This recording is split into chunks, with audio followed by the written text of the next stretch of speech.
उत्तर प्रदेश के राजनीतिक इतिहास का एक ऐसा अध्याय जिसने न सिर्फ राज्य बल्कि पूरे देश की सियासत हिला दी थी। 1980 की वह घटना जब सुल्तानपुर और आसपास के इलाकों में ज़मीनी वर्चस्व को लेकर हुई अराजकता ने वीपी सिंह को नैतिकता के आधार पर इस्तीफा देने पर मजबूर कर दिया। आखिर क्या था पूरा मामला? नमस्कार, मैं हूं राकेश पांडे। आरके डायलॉग पर यूपी के सियासी सफ़र के सीजन 3 में आपका स्वागत है। आज हम बात करेंगे उस दौर की जब एक के बाद एक हुए हादसों और दंगों ने उत्तर प्रदेश की सरकार को अंदर से हिलाकर रख दिया था। साल 1980, इंदिरा गांधी केंद्र में प्रधानमंत्री थीं और विश्वनाथ प्रताप सिंह उत्तर प्रदेश के मुख्यमंत्री बने थे। यह वह समय था जब राज्य में कानून व्यवस्था चरमरा रही थी। बेचवा कांड मुख्य रूप से सुल्तानपुर जिले के आसपास के इलाकों में हुआ, लेकिन इसकी आंच मुरादाबाद, अलीगढ़ और कानपुर जैसे शहरों तक फैल गई। जमीनी वर्चस्व, जातीय तनाव और राजनीतिक प्रतिद्वंद्विता ने मिलकर एक ऐसी स्थिति पैदा कर दी जिसमें आम जनता सबसे ज़्यादा प्रभावित हुई। इसी दौरान अगस्त 1980 में मुरादाबाद दंगे हुए, जिसमें सैकड़ों लोगों की जान चली गई।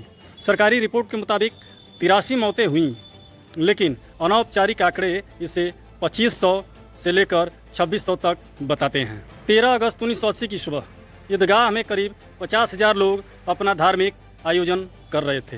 तभी वहां एक ऐसा जानवर घुस गया जिसे लेकर उस समुदाय में गहरी धार्मिक वर्जना और परहेज रहता है।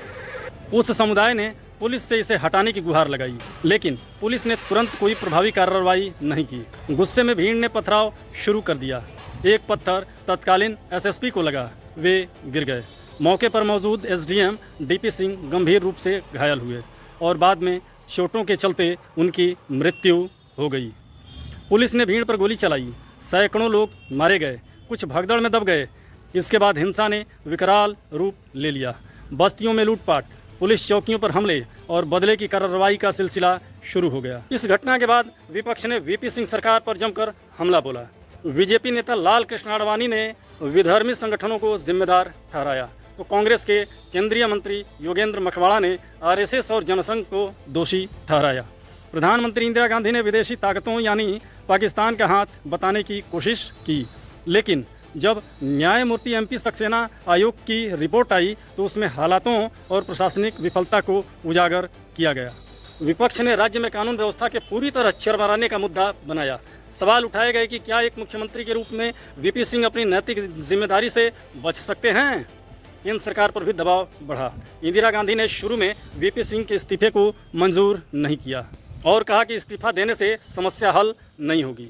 अब सवाल यह उठता है कि जब 1980 में यह सब हो चुका था तो वीपी सिंह ने तत्काल इस्तीफा क्यों नहीं दिया और वे 2 साल तक यानी 1982 तक मुख्यमंत्री के पद पर कैसे टिके रहे? दरअसल इंदिरा गांधी केंद्र में अपनी नई सरकार को मजबूत कर रही थीं और वे नहीं चाहती थीं कि यूपी जैसे बड़े राज्य में अचानक कोई राजनीतिक अस्थिरता आ जाए। वहीं दूसरी ओर वीपी सिंह अपनी मिस्टर क्लीन छवि के साथ अपराधियों और बाहुबलियों पर लगाम कसने के लिए प्रशासनिक सुधारों की कोशिश में जुटे रहे। लेकिन जब 2 साल बीतने के बावजूद हालात पूरी तरह नियंत्रण में नहीं आए और अंदरूनी दबाव तथा नैतिक संकट अपनी पराकाष्ठा पर पहुंच गया, तब जाकर आखिरकार 5 जून 1982 को वीपी सिंह ने मुख्यमंत्री पद से अपना इस्तीफा सौंप दिया। उन्होंने स्पष्ट किया कि इन प्रशासनिक विफलताओं की वे नैतिक जिम्मेदारी स्वीकार करते हैं। उनके शब्द थे, ध्यान दीजिएगा, उनके शब्द थे, यह इस्तीफा न सिर्फ निजी मान्यता से बल्कि राजनीतिक उचितता के आधार पर है। इस कदम ने भारतीय राजनीति में नैतिकता का एक नया मानक स्थापित कर दिया।